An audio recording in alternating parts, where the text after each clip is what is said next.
కుక్క తోక వంకరలాగా వైసీపీ నేతల బుద్ధి మారడం లేదు. కుక్క తోక వంకర ఏ విధంగా ఉందో వీళ్ళ బుద్ధి కూడా వంకరగా తయారైంది. డిఎస్సి మీద పదే పదే వాస్తవాలు చెప్తున్నా, అధికారులు వివరిస్తున్నా, వాళ్ళు అడిగిన ప్రతి ప్రశ్నకి ఆన్సర్ చేస్తున్నా, వాళ్ళ తీరైతే మారడం లేదు. బురద జల్లే పనిలో రోజు ఒక్కొక్క నాయకుడు ముందుకు వస్తున్నాడు. నిన్న బొత్స సత్యనారాయణ గారి నేతృత్వంలో గవర్నర్ గారిని కలిశారు. పోయి కలిసి ఏం చేశారు? మెగా డిఎస్సిలో తప్పులు జరిగాయని చెప్పారు. మీకు సిగ్గుందా అని మనం స్పష్టంగా అనేక సందర్భాల్లోనే ఇప్పుడు అడుగుతున్నాం. మీకు సిగ్గుందా? మీకు సిగ్గుందా అని అడుగుతున్నాం. మీరు మారరా? నాకు అర్థం కాలేదు. అసలు ఇంతవరకు బాధితులు అనేక సందర్భాల్లో మేము చెప్పాం, ఎవరన్నా ఉంటే మీకు ఏదన్నా సమస్య ఉంటే అధికార యంత్రాంగాన్ని ఏర్పాటు చేసాం, అక్కడ వచ్చి నివృత్తం చేసుకోమని స్పష్టంగా చెప్పాం. వాళ్ళకి డౌట్ వచ్చిన వాళ్ళు బాధితులేమో ఎవరైతే డిఎస్సి అభ్యర్థులు ఉన్నారో అక్కడికి వస్తున్నారు, వాళ్ళకి చెప్తున్నాం, వాళ్ళు సాటిస్ఫై అయి వెళ్తున్నారు. కానీ బురద జల్లే పని మటుకు వైసీపీ నేతలు ఆపడంలా. మేము అడుగుతున్నాం బొత్స సత్యనారాయణ గారికి, అసలు మీరు మనిషా? మీరు ఇంత పెద్ద మనిషి అని చెప్పుకుంటున్నారు, సీనియర్ లీడరు, మిమ్మల్ని ఏమన్నా మాట్లాడితే బాగుండదు. మీరు కూడా ఆ వంకర బుద్ధులతో కలుసుకొని మీరేంటే నాకు అర్థం కాలేదు. మీరు విద్యాశాఖ మంత్రిగా పనిచేశారు. ఆరో మీరే డిఎస్సి ఒక నోటిఫికేషన్ ఇవ్వడానికి కూడా మీరు ఇబ్బంది పడ్డారు.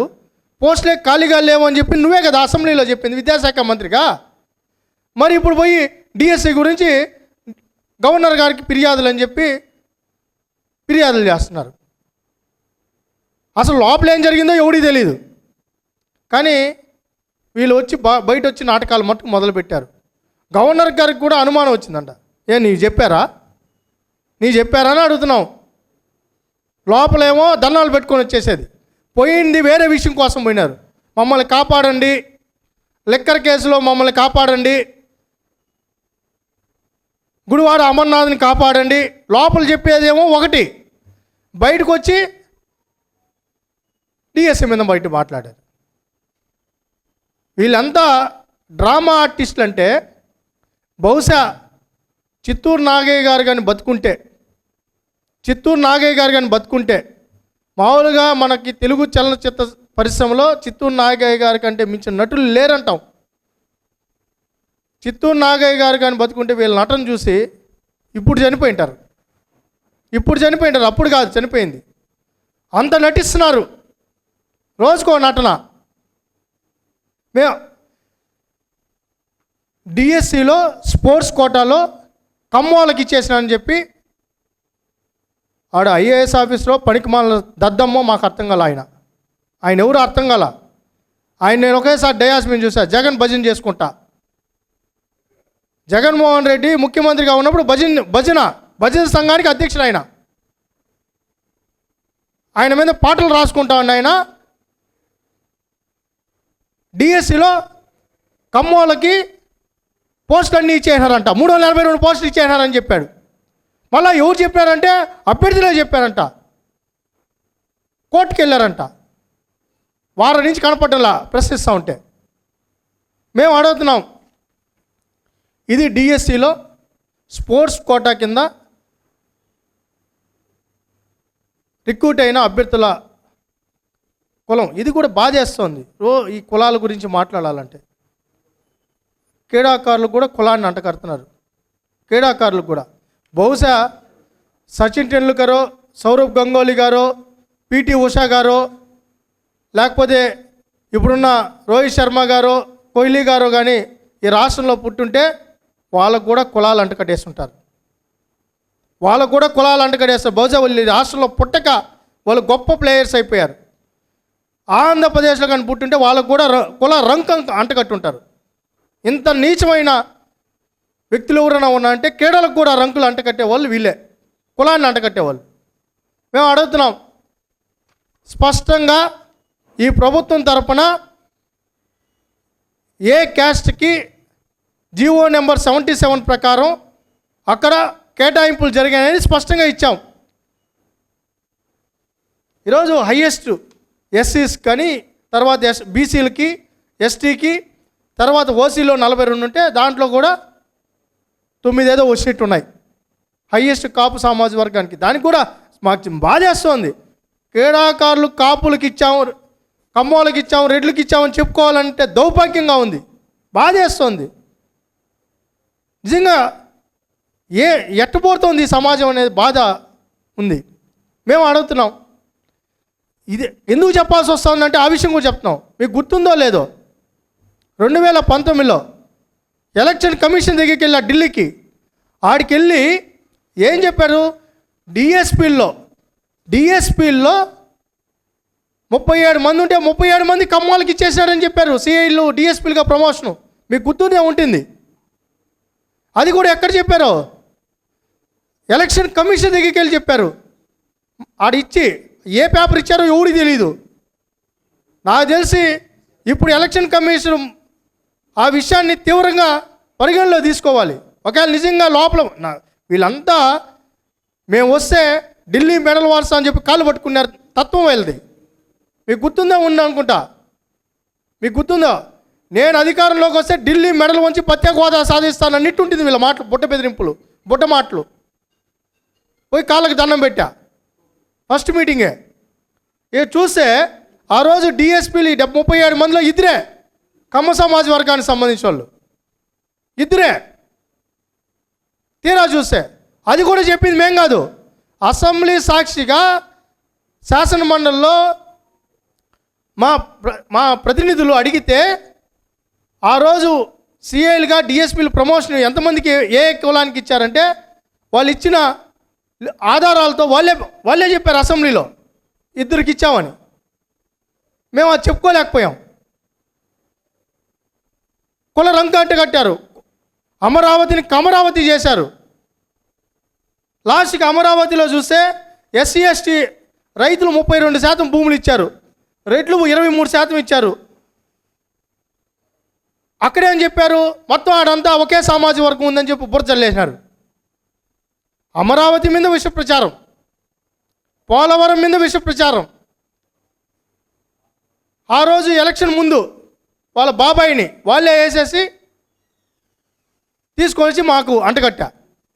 ఇప్పుడు లాస్ట్కి డిఎస్సిలో కూడా కుల ప్రస్తావన తీసుకొని వచ్చిన నికృష్టులు ఎవరన్నా ఉన్నారంటే ఈ వైసీపీ నేతలు. ఆధారాలు లేవు, ఎవిడెన్స్ ఉండవు, వాస్తవాల్లోకి వెళ్ళరు, అభియోగాలు మాత్రం వేస్తారు. మేము అడుగుతున్నాం ఎందుకు మీకు కమ్మ సామాజిక వర్గం మీద అంత కక్ష?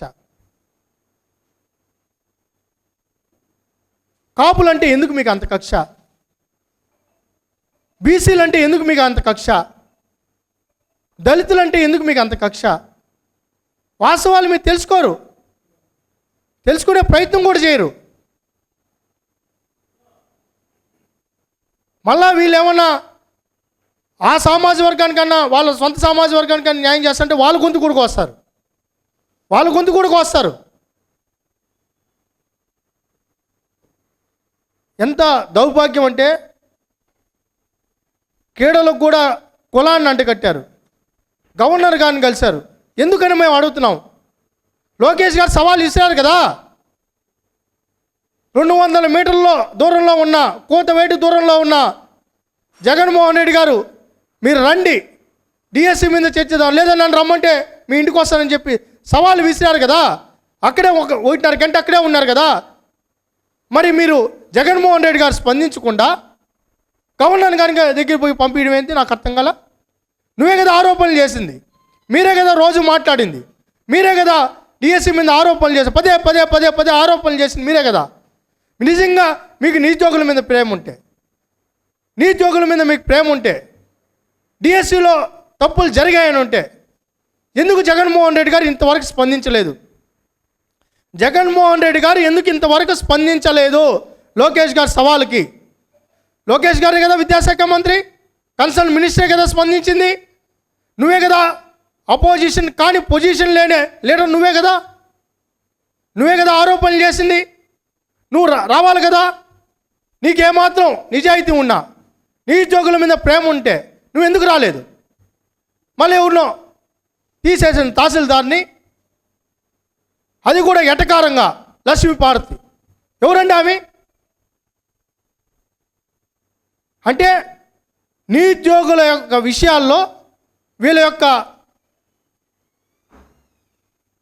ప్రేమ ఎలాంటిదో మీకు అర్థమవుతుంది. నిజంగా 3 లక్షల మంది నిరుద్యోగుల మీద ఎగ్జామ్ డిఎస్సి రాసిన అభ్యర్థుల మీద నిజంగా నీకు ప్రేమ ఉంటే డిఎస్సిలో తప్పులు జరిగినాయని మీరు అనుకో జగన్మోహన్ రెడ్డి గారు ఏం చెప్పాలి?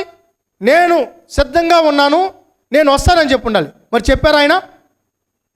2 రోజులు అవుతోంది. అతిలా గతిలా పూటకో నాయకుడు పుట్టుకొని వస్తాడు, పూటకో ఒక మాట మాట్లాడతారు. సిగ్గు శరం లేకుండా తయారయ్యారు.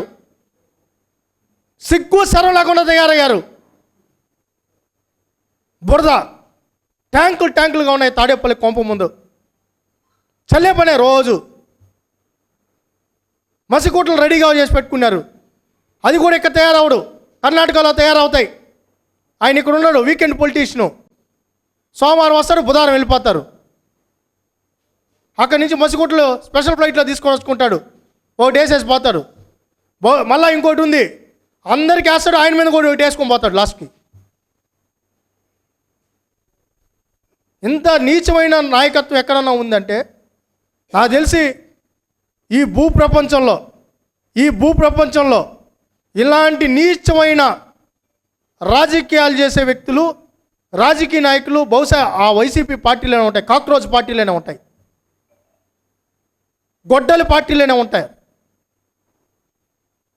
అమరావతి మీద ఏ విధమైన దుష్ప్రచారం చేశారో, ఆ రోజు డిఎస్పీల మీద ఏ దుష్ప్రచారం అయితే చేశారో,